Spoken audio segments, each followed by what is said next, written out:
30 जुलाई 2024 इस्माइल हानिया Iran के नए सदर मसूद पेज़ेश्कियान की तकरीब हलफ बर्दारी अटेंड करके शुमाली तेहरान में मौजूद वॉर वेटरन्स के लिए बनाई गई प्राइवेट रेजिडेंस में क्याम के लिए जाते हैं। रात 2 बजे इस प्राइवेट रेजिडेंस पर एयर स्ट्राइक होता है। ईरानी ज़राए के मुताबिक ये हमला ईरान के अंदर से नहीं होता बल्कि बाहर से किया जाता है। इस हमले में इस्माइल हानिया और उनका ईरानी बॉडीगार्ड की मुबैना असैसिनेशन का जिम्मेदार सहूनी ताकत को ठहराया जाता है। वो एयर स्ट्राइक कहाँ से किया गया, किसने किया और अगर इसराइल इसके पीछे है तो ईरानी अथॉरिटीज को कैसे पता नहीं चला। बहुत से सवालात हैं जो ईरान के नए सदर के लिए दर्द सर बने। लेकिन एज ऑफ नाउ इस वीडियो में हम जानेंगे कि इस्माइल हानिया आखिर कौन थे, क्या वो मुजाहिद थे या दहशतगर्द, और इसराइल से उनके खानदान के ताल्लुक पर सवालात क्यों उठाए जाते हैं। इस्माइल अब्दुल सलाम अहमद हानिया अल शाती रेफ्यूजी कैंप में 8 मई 1963 को पैदा हुए। ये कैंप उस वक्त मिस्र के ज़ेर इंतजाम था। इससे पहले इस्माइल हानिया के वालिदैन एशकेलोन में रहते थे जो कि जंग के बाद इसराइल के कब्जे में आ गया। सो इस्माइल हानिया के वालिदैन वहां से हिजरत करके अल शाती कैंप में आ गए। जवानी में इस्माइल अपने खानदान के हालात बेहतर करने के लिए इसराइल में मजदूरी करते रहे क्योंकि गजा में इसराइली कब्जे की वजह से मईशत तबाह हो चुकी। इस्माइल हानिया ने इब्तदाई तालीम अक़वाम मुत्तहिदा के कायम करदा स्कूल से हासिल और इस्लामिक यूनिवर्सिटी गजा से 1987 में अरबी अदब में ग्रेजुएशन की। यूनिवर्सिटी के दौर से ही हानिया हमास की स्टूडेंट ऑर्गेनाइजेशन का हिस्सा बन गए और पहले इंतफादा के दौरान इसराइल के खिलाफ मुजाहिरों में बढ़ चढ़कर हिस्सा लेते थे, जिसकी वजह से उन्हें पहली दफा इसराइली मिलिट्री कोर्ट की तरफ से मुख्तसर सजा भी दी गई। 1988 में उन्हें फिर 6 महीने के लिए गिरफ्तार किया गया और 1999 में एक दफा फिर 3 साल के लिए गिरफ्तार कर लिया गया। 1992 में हमास के मेजर लीडर्स के साथ इस्माइल हानिया को भी लबनान भेज दिया गया जहां पर हमास को बेपनाह पजीराई मिली। इंटरनेशनल मीडिया भी अब हमास की बात करने लगा था। 1997 में जब इसराइल ने हमास के सरबराह अहमद यासीन को रिलीज किया तो इस्माइल हानिया उनके ऑफिस के हेड मुकर्रर हुए और यहाँ से इस्माइल हानिया का political career as a major figure of Hamas शुरू हुआ। फिर दूसरी इंतफादा हुई और हमास के मुतादिद लीडर्स को इसराइल ने शहीद कर दिया। अहमद यासीन से करीबी ताल्लुक की वजह से हानिया पर भी 2003 में असैसिनेशन अटेम्प्ट हुई लेकिन वो इसमें बच गए। दिसंबर 2005 में हमास ने उन्हें अपना हेड मुकर्रर किया और 2006 में गजा में जो इलेक्शंस करवाए गए उनमें हमास ने फतह को बुरी शिकस्त से दो चार किया। यहाँ पर यह समझना जरूरी है कि आखिर फतह और हमास में क्या फर्क है और मगरबी पट्टी और गजा में मुख्तलिफ हुकूमतें क्यों थी। 1967 में अरब इसराइल वॉर के बाद फलस्तीन को इसराइल ने 2 मेजर टुकड़ों में तकसीम किया। एक हिस्से को मगरबी पट्टी कहा गया यानी वेस्ट बैंक और दूसरा हिस्सा गजा शहर था जो कि मेडिटेरेनियन सी के साथ कुछ मील पर मुश्तमिल एक पट्टी थी। यासिर अरफात की 2004 में वफात के बाद फलस्तीनी सियासत में एक भूचाल आ गया था।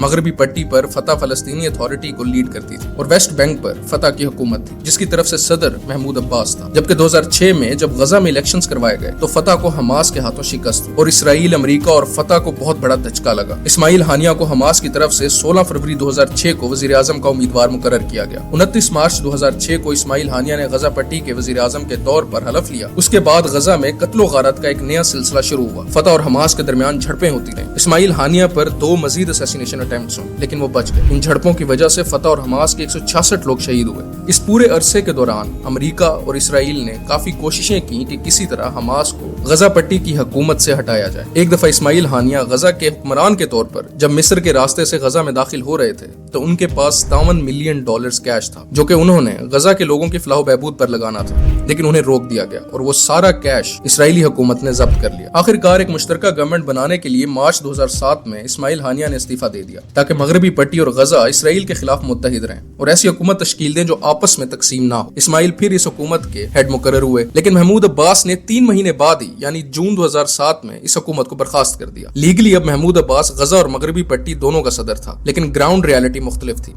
हमास गजा पर अब भी हुकूमत करती थी। 2016 में इस्माइल हानिया गजा छोड़कर कतर मुंतकिल हो गए और वहीं अपना पॉलिटिकल ऑफिस बनाया। 2018 में अमेरिका ने इस्माइल हानिया को अपने मखसूस दहशतगर्दों की लिस्ट में शामिल कर दिया जिसकी वजह इस्माइल का इसराइल को किसी भी हालत में तस्लीम न करने और 1967 के सरहदी बुनियादों पर फलस्तीनी रियासत के क्याम पर इसरार था। इस्माइल हानिया तुर्की, कतर, ईरान के दौरे करते रहे और 2020 में तुर्की के सदर रजब तैयब एर्दोगान से भी मिले जिसकी अमेरिका ने शदीद मजम्मत की। अगस्त 2020 में इस्माइल हानिया ने महमूद अब्बास को कॉल की और अरब ममालिक और इसराइल के दरमियान होने वाले अब्राहम अकॉर्ड्स की मजम्मत जो कि खुशाइन था क्योंकि दोनों लीडर्स एक दूसरे के सख्त मुखालिफ रह चुके थे। फास्ट फॉरवर्ड टू 2023 इसराइल पर अल कसाम ब्रिगेड जो कि हमास का मिलिट्री विंग है हमला करता है और जवाबन इसराइल निहत्ते फलस्तीनियों पर बमबारी करता है। इस्माइल हानिया इसराइल को तनबीह करते हैं कि अगर इसराइल ने फलस्तीनियों के खिलाफ जुल्म जारी रखा तो इसराइल की तबाही नागुज़ीर है। इन्हीं धमकियों की वजह से इसराइल अब इस्माइल हानिया का मुकम्मल तौर पर मुखालिफ हो चुका था और काफी अरसे से इसराइल कोशिश कर रहा था कि इस्माइल हानिया को कत्ल किया जाए। इसराइल की इन्हीं कोशिशों की वजह से इस्माइल हानिया के 60 फैमिली मेंबर्स भी शहीद हो चुके हैं जिनमें उनके भाई, भतीजे, बेटे, उनके पोते पोतियां तक शामिल हैं। अभी 10 अप्रैल 2024 को اسماعیل हानिया के 10 फैमिली मेंबर्स एक एयर स्ट्राइक में शहीद हो गए। लेकिन काफी अरसे से फतह की तरफ से और अरब ममालिक की तरफ से इसमाइल हानिया पर यह इल्जाम लगाया जाता है कि वो इसराइल के नुमाइंदे थे और इसराइल चाहता था कि गजा में हमास की हुकूमत हो ताकि वो हमास की तरफ से दहशतगर्दी का बहाना बनाकर